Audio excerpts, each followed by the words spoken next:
Es parte esencial de lo que somos y estoy segura que también de lo que seremos como país. Grandes acontecimientos que han sacudido la historia reciente de México ocurrieron también en las calles del Distrito Federal. No olvidamos el movimiento estudiantil de 1968 y lo ocurrido en Tlatelolco, que marcó para siempre la lucha de nuestra sociedad contra el autoritarismo, y mucho menos la desgracia provocada por el sismo de 1985, que despertó a la sociedad e hizo patente una de las más grandes virtudes de los mexicanos, nuestra solidaridad y fraternidad, misma que sirvió para sobreponernos a la ineficiencia del gobierno en esos momentos. Estos dos últimos acontecimientos simbraron al régimen y junto con el impulso de una sociedad cada vez más demandante y educada, logramos transitar hacia la democracia. Traigo aquí la historia porque nada, absolutamente nada, puede entenderse sin ella. No puede comprenderse los problemas y los retos de la Ciudad de México si se desconoce su pasado. Los capitalinos nos sentimos muy orgullosos de lo que somos, honrados por ser la sede de los poderes de la Unión, pero al mismo tiempo nos sentimos profundamente inconformes con la forma de organización política y administrativa que rige. Hemos vivido en el limbo por décadas. Tenemos una cita pendiente con la modernidad y una gran deuda en materia democrática. En 1928 desaparecieron los municipios y la apuesta fue hacia la centralización. En 1987, cuando se creó la Asamblea de Representantes y por primera vez se reconocieron ciertos derechos políticos a los capitalinos.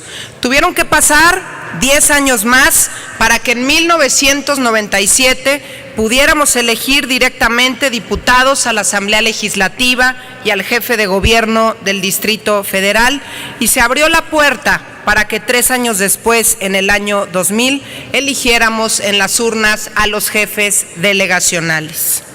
Basta imaginar el retraso al darnos cuenta que hace 190 años se creó el Distrito Federal, pero fue apenas hace 18 años que se comenzaron a reconocer nuestros derechos. Han sido décadas de profunda inequidad, como siempre lo he dicho. Vivimos en una entidad que en muchos casos es referente a nivel nacional, pero la calidad del trato hacia los ciudadanos es la peor de todo México. Hoy estamos dando un paso, estamos haciendo lo que esté en nuestras manos para ayudar a construir ciudadanía. Significa lo que estamos haciendo, reconocimiento de derechos, ampliación de la esfera jurídica del ciudadano. Esa es la principal virtud de la reforma política que hoy hemos construido.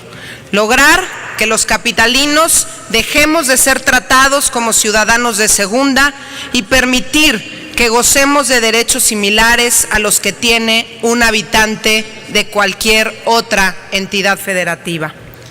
De ahora en adelante, nuestra voz será escuchada en las reformas a la Carta Magna y por fin tendremos una constitución política para la Ciudad de México.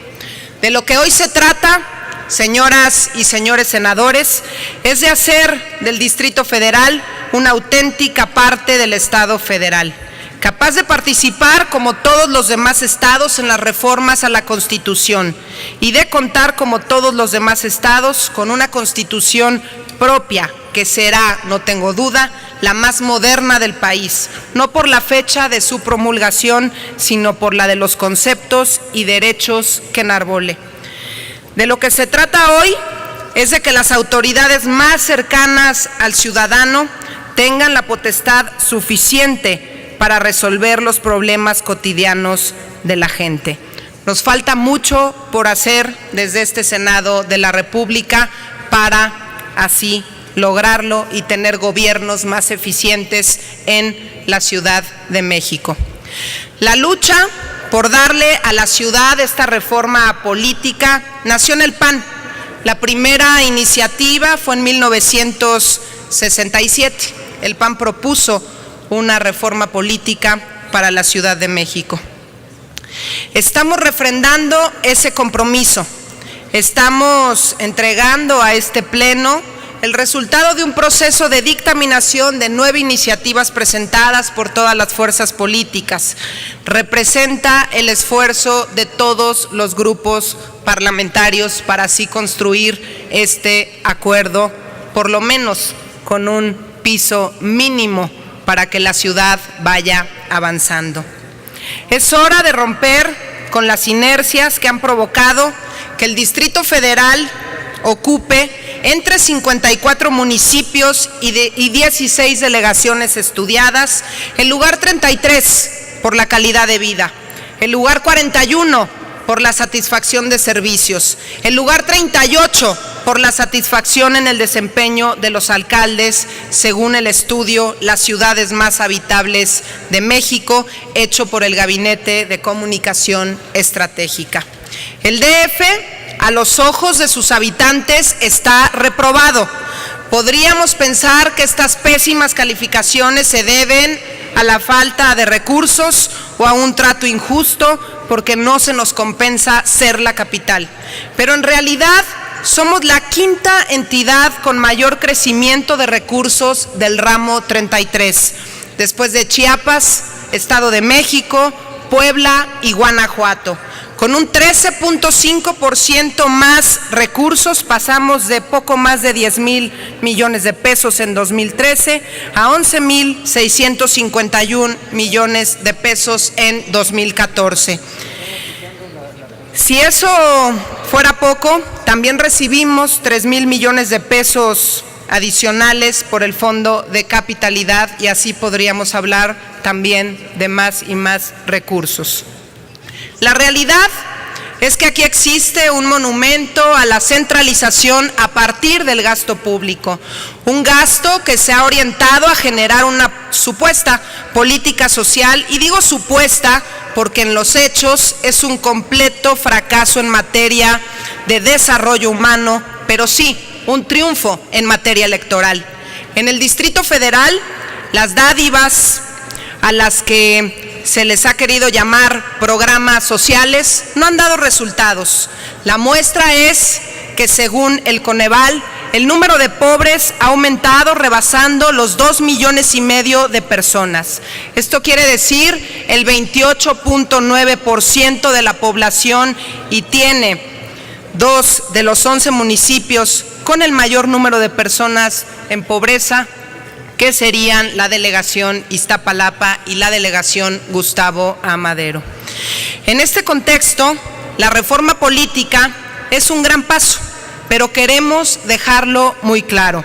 Para el PAN, esta reforma abre la puerta a algunos cambios, pero sigue sin ser suficiente, sigue sin ser contundente y sigue sin ser ciudadana. Incluso podría correrse el riesgo de que su ejecución termine siendo una mera simulación o solamente una transformación cosmética. Aplaudimos que el Distrito Federal reciba de ahora en adelante el nombre de Ciudad de México. Celebramos que se eliminen las distinciones y que participemos en las reformas constitucionales, que exista una migración de facultades federales para asignarles al jefe de gobierno y a la Asamblea Legislativa. Reconocemos también que pueda existir una asamblea constituyente y que las delegaciones se transformen en alcaldías donde exista pluralidad. Todos estos temas los hemos defendido como condiciones mínimas. Sin embargo, hay que decir también que quedan pendientes por atender, que si bien se fortalecen las facultades del jefe de gobierno, sigue siendo ambigua la distribución de facultades a las alcaldías e incluso no sabemos cuáles serán las competencias de los consejos. No se asume ni se implementa por completo un modelo municipalista renovado, como el que todos hubiéramos deseado. Hubiéramos querido también que las alcaldías, desde la Constitución, pudieran incidir, por ejemplo, en materia de seguridad pública, que es la principal preocupación de los capitalinos, que contaran con facultades en materia de movilidad, no solo para proponer, sino para implementar acciones de gobierno para mejorar las vialidades y la circulación. También en materia educativa, hoy las delegaciones no son autónomas para el mantenimiento o rehabilitación de las escuelas, es más, ni para colocar bebederos. Para ello tienen que seguir los lineamientos que imponga la Secretaría de Educación del Gobierno del Distrito Federal. Otro ejemplo son facultades en materia de desarrollo urbano. Las delegaciones, a diferencia de los municipios, no pueden comprar reservas territoriales para construir infraestructura. Tampoco participan, sino que solo opinan sobre la concesión de servicios públicos o sobre los convenios que suscribe el gobierno del Distrito Federal con la Federación, los estados y municipios. Incluso llegamos al extremo de que no tienen atribuciones en materia de cultura y hasta para el mantenimiento y administración de los mercados públicos están acotadas. Algo muy importante: tampoco hay certeza de un nuevo arreglo presupuestal y financiero a favor de las alcaldías. En particular, este tema es delicado porque no queremos que se eternice el actual esquema de sometimiento a la voluntad del jefe de gobierno para que los delegados, ahora alcaldes, cuenten con recursos.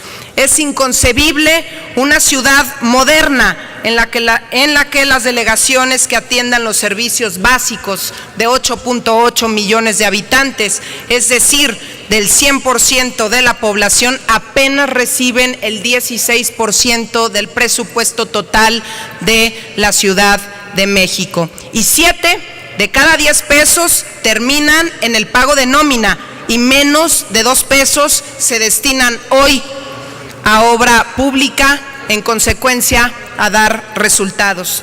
Tampoco compartimos que sea el jefe de gobierno quien envíe el proyecto de constitución a la Asamblea Constituyente. Si bien logramos que ese proyecto sea modificado y adicionado, hubiera sido deseable sacarle las manos al jefe de gobierno del proceso de creación de la norma fundamental de la ciudad. La lógica que hemos defendido es que no queremos que esta sea una reforma que beneficie al jefe de gobierno y a sus grupos de interés, sino que tenga como origen y razón de ser a los ciudadanos.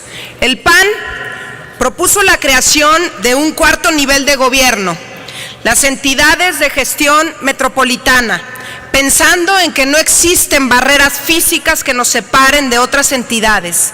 En la ciudad, pasar de una delegación a un municipio es cuestión de cruzar solamente de una banqueta a otra. De la misma forma, concebimos que deberían de tratarse ciertos temas como el transporte, el abasto de agua potable, la movilidad, el tratamiento de la basura y los residuos sólidos, pero encontramos oídos sordos. La misma suerte corrió la posibilidad de ciudadanizar esta reforma en temas tan sensibles como la definición del uso de suelo para evitar que las colonias, barrios y pueblos sigan siendo afectados por el crecimiento desordenado e irregular e irresponsable, fomentando en muchos casos por las mismas autoridades corruptas. Otra propuesta que no fue contemplada fue la posibilidad de que la Constitución, una vez aprobada por la Asamblea Constituyente, fuera sometida a referéndum, para que los capitalinos se expresaran y su voz fuera escuchada. Ninguna de estas alternativas para ciudadanizar esta reforma prosperó. La evolución política del Distrito Federal ha sido gradual, nunca radical. Esta reforma no cumple con el propósito de cambiar radicalmente la situación del Distrito Federal como lo hubiéramos deseado, pero es un paso más hacia su democratización. Los avances y los acuerdos alcanzados son mejor que no haber hecho nada, o que nos hubiésemos quedado con los brazos cruzados esperando a la siguiente legislatura. Desde aquí tendremos que advertirlo. Acción Nacional seguirá dando la batalla desde esa Asamblea Constituyente para que desde ahí podamos seguir completando la obra que ahora apenas se inicia en este Senado de la República.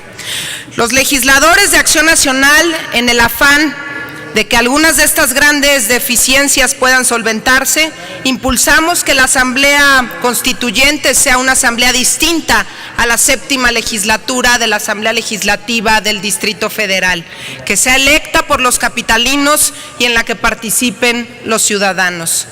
Quiero finalizar recordando que esta 62 legislatura será recordada por darle al país las reformas que necesitaba, pero también por dar un paso muy importante, aunque no definitivo, a favor de la autonomía y democratización de la capital. Hoy para los capitalinos es un día histórico, es un día que será recordado durante décadas. Hagamos cuanto está en nosotros para que estas transformaciones legales se traduzcan en los cambios que la gente nos exige en las calles de la ciudad para mejorar su calidad de vida y para tener servicios públicos eficientes y servidores públicos también eficaces. Es cuanto, presidente.